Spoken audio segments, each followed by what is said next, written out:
Assalamualaikum warahmatullahi wabarakatuh. Nama saya Nisfu Syabilah, saya dari kelas 3A. Di sini saya akan menjelaskan materi perpajakan mengenai PPh 21 pegawai tetap dengan uang lembur.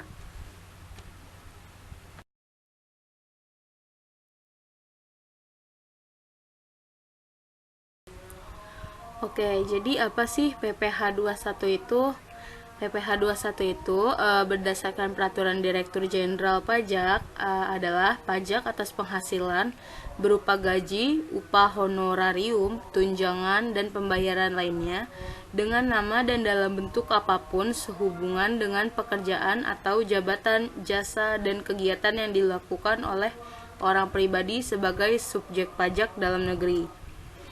Nah, jadi tuh singkatnya, PPh 21 ini merupakan salah satu jenis pajak yang dikenakan untuk setiap penghasilan yang diperoleh subjek pajak. Nah, subjek pajak di sini adalah pihak yang memperoleh penghasilan. Maka dari itu, setiap karyawan, pegawai, atau pekerja yang memperoleh gaji wajib membayarkan pajak penghasilan. Dasar hukum dari PPh 21 ini merujuk pada Undang-Undang Nomor 36 Tahun 2008 tentang pajak penghasilan. Yang kedua, Peraturan Direktur Jenderal Pajak Nomor PER 16 PJ 2016, Peraturan Menteri Keuangan Nomor 101 Tahun 2016 dan 102 pada tahun 2016. Yang terakhir, peraturan undang-undang lainnya yang tentang pajak penghasilan.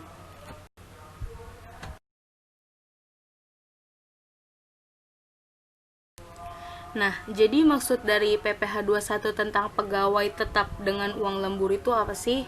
Nah, jadi kan uang lembur ini adalah uang yang diterima pegawai tetap termasuk penghasilan teratur yang diberikan secara periodik berdasarkan ketentuan yang ditetapkan oleh pemberi kerja. Sebagai contoh, pada setiap hari Jumat, perusahaan mengharuskan sebagian karyawan untuk bekerja melebihi jam kerja normal untuk menyelesaikan stok opname. Uang lembur dihitung dengan mengalihkan tambahan jam kerja dengan tarif uang lembur yang ditetapkan pemberian kerja. Nah, jadi dengan demikian, lembur digabungkan dengan penghasilan-penghasilan rutin lain dalam penentuan jumlah penghasilan bruto. Bruto ini adalah penghasilan kotor.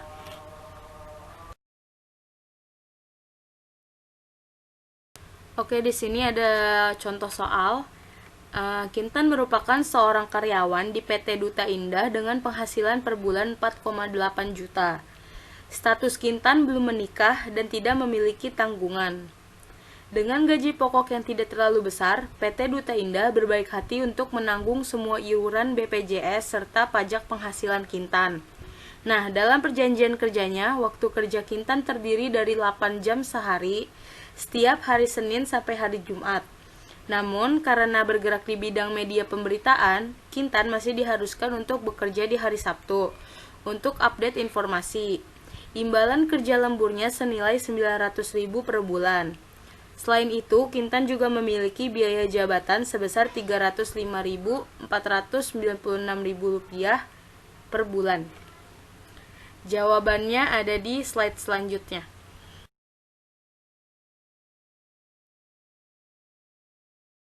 Jawaban dari pertanyaan dari slide sebelumnya adalah yang pertama kita cari penghasilan kotornya. Nah, cara mencari penghasilan kotor ini adalah gaji pokok ditambah uang lembur ditambah tunjangan BPJS.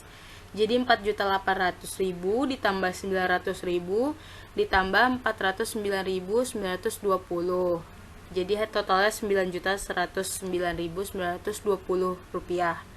Yang kedua kita cari komponen pengurang.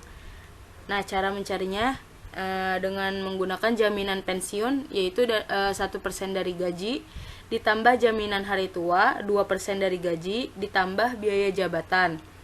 Totalnya adalah 449.496 rupiah. Yang ketiga kita cari penghasilan bersihnya, yaitu didapat dari pendapatan kotor dikurang komponen pengurangan tadi. Jadi hasilnya 5.660.424 rupiah. Selanjutnya kita cari penghasilan bersih selama 1 tahun dengan cara pendapatan bersih sebulan yang tadi udah kita dapetin dikali 12 bulan. Jadi hasilnya adalah Rp69.925.088. Selanjutnya kita cari penghasilan kena pajak dalam setahun dengan cara penghasilan bersih selama setahun dikurang penghasilan tidak kena pajak. Jadi totalnya adalah Rp13.925.088. Nah, PPh 21 terutang selama setahun yaitu 5% dikali penghasilan kena pajak dalam setahun, yaitu Rp696.254.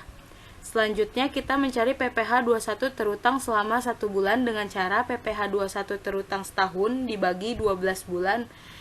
Hasilnya adalah Rp58.021.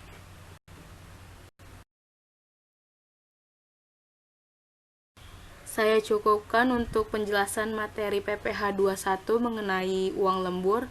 Semoga ada manfaatnya. Terima kasih telah menonton. Wassalamualaikum warahmatullahi wabarakatuh.